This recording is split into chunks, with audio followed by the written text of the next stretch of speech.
Welcome to Dr. George Belle Speaks. I'm Rashid Best, standing in for Sherwood McCaskey. In last week's program, Dr. Belle introduced us to national hero, the Right Excellent Samuel Jackman Prescott, and proceeded to share his research findings about the political and economic climate of Barbados immediately after emancipation. This week, he continues the discussion by speaking of Prescott's response to the restrictive laws of the planter class. Prescott is also in his activity among the people that are concerned with the working conditions, with the hiring and the Masters and Servants Act, which is what it was called then. One of the acts that was passed at the end of the apprenticeship. He is openly saying that he is going to engage in combinations, and that is really the word that he's using in relation to what we would call industrial relations or trade union activity. But they're not calling it that yet, but the antagonism in relation to such a practice is in place. So you have an exchange in the editorials. So the editorial of 1839 in the Liberal is saying this in relation to the plantocracy. The subject on which our correspondent Farrett writes is of some importance. We too have heard dark whisperings of contemplated combination among the planters to reduce wages. So he's saying that the planters are organizing like a Barbados Employers Confederation kind of thing to reduce wages. But although and this is reducing wages after you just cut, that was slavery. So the very wage earning element, which is what is distinguishing you from being a slave, they're talking about reducing the wage. Okay, but although we can very well believe that some of these worthies are foolish enough and vile enough for anything that promises to diminish the already small comforts of the Negro laborers, we doubted that, with the experience of the last year before them, they will be found mad enough to throw the country again into a state of ferment. It appears, however, that this combination to lower wages is the proper finale to the famine scheme of last year, the avowed object of the planters in refusing to plant provisions, or yam, potatoes, and so on, was to produce such a scarcity of food as would render its acquisition very difficult to the laborers and make them glad to take such reduced labor wages as the planters might choose to offer them. And it goes on that we here pledge ourselves before the country to meet combination among the planters with counter combination among the people, among the laborers. We here pledge ourselves before the country to meet combination among the planters with counter combination among the laborers. We'll have no turbulence, no riot amongst these people, nothing that the harpies of the law can fester on us as a misdemeanor. But in every parish, we'll have a labor union for the protection of the people. The planter, we know, places much reliance on the weak tenure of his laborers and his power to eject them from house and ground at a minute's warning. But last year's experience on the infernal contract law, same masters and servants, should have brought him fully acquainted with the working value of this power as it affects his cultivation. The laborers, however, will not be quite so destitute as he imagines. And this is where he moves in now to the immigration policy. He says Trinidad is a fine, healthy country within a few days' sail of Barbados, and will readily afford thousands of them comfortable homes and good wages under honest treatment without even the expense of a passage. The moment then that we find it necessary as a safeguard of the laboring population against the vile machinations of the planters, we shall do for the love of right what, as our correspondent has noticed, we have refused to do for money. That moment we shall open an active correspondence with the proper persons in Trinidad and throw open the Liberal office, that's the Liberal office, the newspaper's office, as an immigration agency office for Trinidad. So again, you can identify there an explicit militant action by Prescott on behalf of political struggle by the underclass. The next thing that he deals with is the extension of the franchise, and this is very important because the condition of the franchise is what is restricted any person that is any non-white person from getting into the House of Assembly. And so struggle for the extension of the franchise. So all of this is making the case of why he should be there outside Parliament. The struggle for the extension of the franchise is engaged in and led by Prescott. The planters are hostile to what Prescott is about.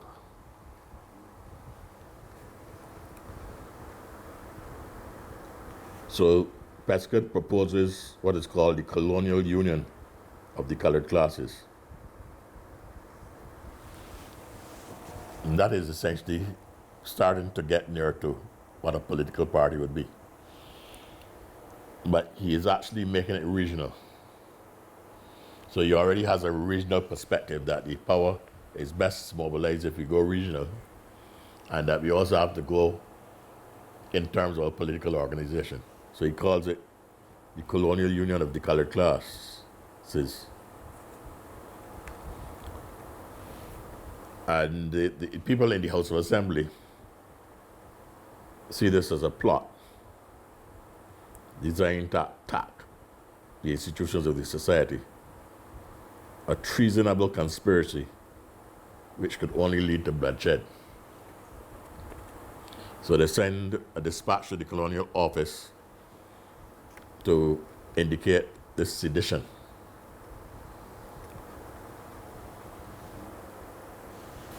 They say in the Barbadian, every man of every class of sober sense and reflection must read with most righteous indignation the arrogant, insolent, lying, and mischievous document called Proposals for a Colonial Union of the Colored Classes. Samuel Jackman Prescott, that most mischievous demagogue, is supposed to be the chief instigator of this wonder-working association. The object of Prescott can be no other than that of shutting out from the pale of society every man who has no African blood in his veins, and in fact of extirpating, if they can, the whole race of purely white people. The attempt, therefore, now to kindle a discontented, a rebellious spirit in the colored population is so unjustifiable. The West Indian newspaper, another planter paper, a colonial union of the colored classes, what a farce. It is a compendium of the worst concocted system of revolutionary principles ever got up in the Palmist days of civil anarchy and bloodshed. Even France saw no such man as a Prescott in her Robespierre, her Barras, or her de Maurier. They dealt not in cowardly conspiracies. They sought not to immolate the one half of their citizens at the altars which the other have raised to ambition and the lust of power. So he's being compared with the French revolutionaries. They say that he's worse than the French revolutionaries. The Globe stated, the character of the great agitator is fortunately for us as well known at the colonial office as in Barbados. And the main by the great agitator is Prescott. And the respectable persons whom he would endeavor to ruin by his mischievous proposals have nothing to fear from either his malice or his power. We trust the day is not far distant when even that society, the anti-slavery society, will discover that they have to deal with one of those political knaves who, like Bonaparte of old, will set up to the favorite maxim that a lie is always worth telling if it can be believed for a certain time. In politics, we take this to be Prescott's creed. In religion, we think to have heard he has no creed. So you can see the extent of the hostility that is going down on Prescott. The Planter's paper attacking Prescott in its editorial. Now, what were some of the other tactics used to silence Prescott? Prescott is imprisoned for libel. So the libel case was successfully brought against Prescott in December 1840 by the planter and police magistrate Frederick Watts. Prescott was found guilty of the libel and sentenced to 3 months imprisonment in order to pay an additional fine of £50 and to give security for keeping the peace for 12 months, himself in bonds of £100 and 2 securities of £50 each.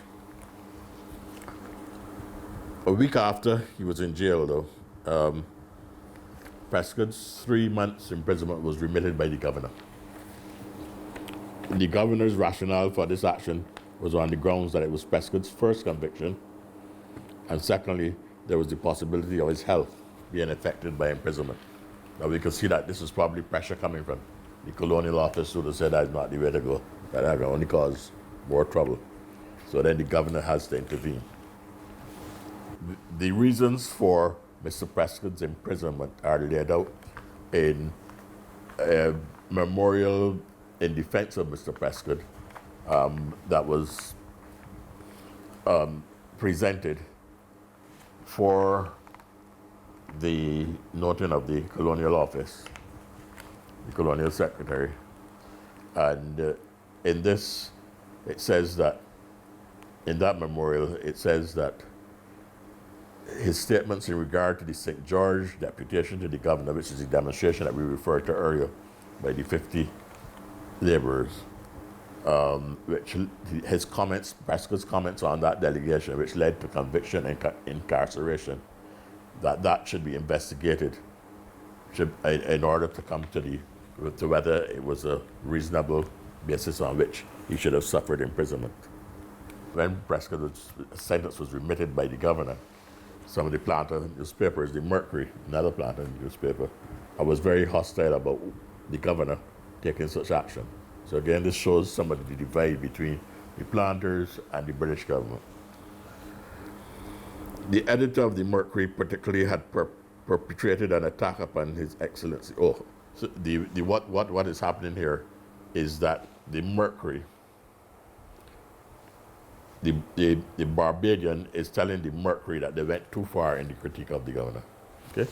So they're saying that the editor of the Mercury particularly had perpetrated an attack upon His Excellency under the heading, "The White Feather at Headquarters," than which scarcely anything more offensive towards the executive has ever appeared in the columns of the editor of the Liberal, against the partial remission of whose punishment his mercurial adversary violently protests. So this is some divide among the planters in relation to how far you should go in attacking Prescott, while himself adopting the very same line of conduct of which it would appear he disapproves only when it happens to be pursued by Mr. Prescott. The editor of the Barbadian is, if possible, more libelous in the tones of his strictures than in his cotem. We ask them both, is this consistent?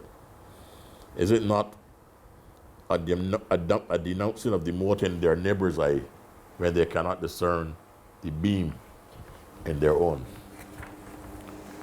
So that is some divide there, but it is relation to the fact that the governor intervened and freed Prescott, reduced his sentence. Anyhow, he was only in for a week, where he was sentenced to months in prison.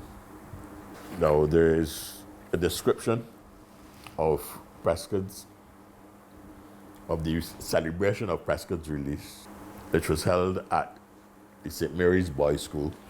Now, in my calculation, the St. Mary's Boys' School is the school building that I went to school there as it was the infant school then. It is the St. Mary's School that was closer to St. Mary's Church, almost opposite to Chapman's Lane. A whole number of prominent Barbadians had went to school there too. Okay? Because at that time, a lot of these people used to live in the city. And Prescott used to hold his meetings there. And of course, the Liberal was based in the city, the Liberal newspaper's offices. If you go there now, that building is just burnt down, but the walls are still standing. And it should have been an important monument, even to democracy and to the rise of liberal democracy in Barbados, to preserve that building as a national monument. And we allowed it to be neglected and then destroyed, and then eventually burnt down. I don't know if we can recover now and go and take the structure that is left. It was a very beautiful building, and try to rebuild it. But I've seen people try to preserve other things. I can't see how this place, where Samuel Jackman Prescott used to hold his political meetings, should not have been preserved. This is a description of the meeting at St. Mary's. The public meeting convened by requisition at the St. Mary's Boys' School room on Monday was very numerously attended from an early hour in the morning. Parties of the laboring population were coming into town, and long before 12 o'clock, the room was most inconveniently crowded. Many of the more respectable townsfolk and others unable to endure the great heat and pressure left the room before the business of the meeting had commenced, and a great many went away unable to gain admission at any sacrifice of comfort, whereas others were contented to linger about the building and obtain standing room at the doors and windows. When the chair was taken, there could not have been less than 1,500 people in the room and the little yard aback. Of the persons present, nearly 2/3 were of the Holstick clan. So that is just describing this meeting, which is celebrating his release from prison. There are a number of persons that were identified as supporters of Prescott, and this would give us some characters, the people that would have been a part of his political activity then. But at the same time, there were more than these who would have had to have voted for him to have won the seat. So in a dispatch from Governor McGregor to the colonial office, the following are seen as supporters of Prescott: Anthony Barclay, a small tailor; Henry Hawksworth, a baker; W. Reed, a retail liquor shop owner; I. Messiah, a shopkeeper; R. Lynch, a small tailor; S. Watts, a baker; Samuel Knight, no ostensible calling; Joshua G. Knight, a huckster; Theodore Roach, a joiner; William B. Jones, a small shopkeeper; William Husbands, small shopkeeper; W. J. Thomas, retail liquor shop owner; W. P. Lynch, a small tailor; W. Morris, a small cabinet maker. So that gives you some picture of the kind of support. But as I said, there had to be far more than that for him to be wider in terms of social category. For him to, because some of those people there probably couldn't vote anyhow. And the people identified there would not have satisfied the franchise. The amendments to the Franchise Act were made in December of 1842 on the instruction of the Colonial Office, and the act was then passed. The amendment facilitated Prescott being in a position to qualify for candidacy in the election to the House of Assembly.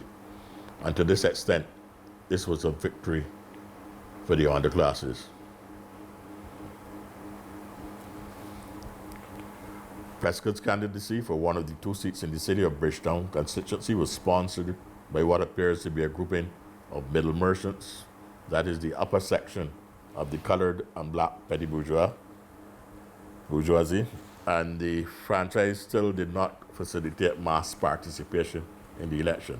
Of course, we didn't get that in 1951, so that's well over 100 years later.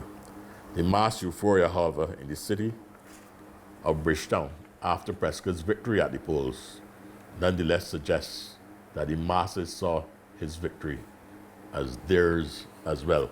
So even though weren't able to vote, the people saw him going to the House of Assembly as representing their victory. And remember what we said earlier when Prescott himself said that what you are seeing here in the Emancipation Act and my struggle is what represents the future.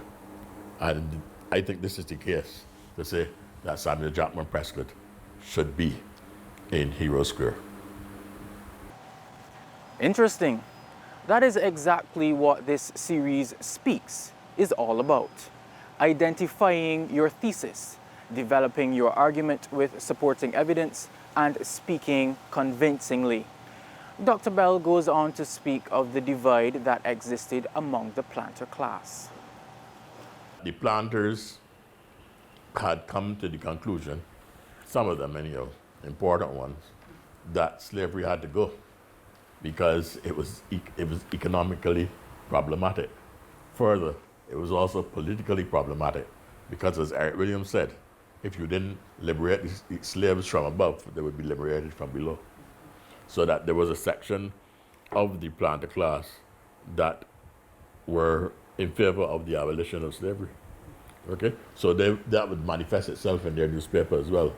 So you would get that kind of divide. There wouldn't be these things. I just quoted at the end, towards the end there, one planter paper criticizing the other one to say you went too harsh against the governor. And that is as bad as what Prescott was charged for in terms of libel. So you shouldn't do that. So there's that kind of divide. And that continues right on to our times. You know, the conservative forces in the society are not monolithic, and they have the nuances of divide in relation to how they would deal with certain policies and practice certain politics. So there's nothing unusual about that. And in fact, it continues in the 19th century. In 1876, you're going to see a divide among the planters too, in favor of those who are saying we're going to support the governor for Crown Colony government, and the set there are going to say no, we are against it. Okay, that divide becomes very public, and so on.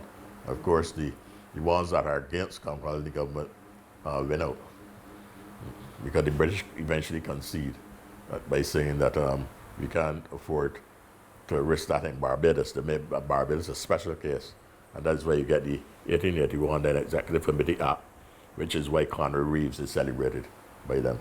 But then Trinidad, by that time, Trinidad and Jamaica, by 1876, Trinidad, not by the time of Prescott, but by 1876, Jamaica is a Crown Colony government. Crown Colony government was under Crown Colony government. Trinidad was under Crown Colony government from the start. St. Lucia, well, Guyana had a mix too of the Dutch and the British. You see, with it in terms of some of the, yeah, right? They had. I don't know the details on Guyana in relation to that, but what I do know at the macro level is that they borrowed some of the institutions of the Dutch to include with what the British had brought in as a colonial power. And then you had the Guyanas were divided into, you know, Dutch to Guyana, Suriname, French Guyana, and British Guyana. And British Guyana, as you say, you have Berbice, you have Demerara, and you have Essequibo. Okay. Well, there you have it. Dr. George Belle speaks. Today, we are wiser regarding the contribution of national hero, the Right Excellent Samuel Jackman Prescott, thanks to Dr. Belle. Dr. Belle shared his excerpts from his PhD thesis, and we are all grateful for it. This has been Dr. George Belle Speaks. I am Rashid Best. Thanks for your time.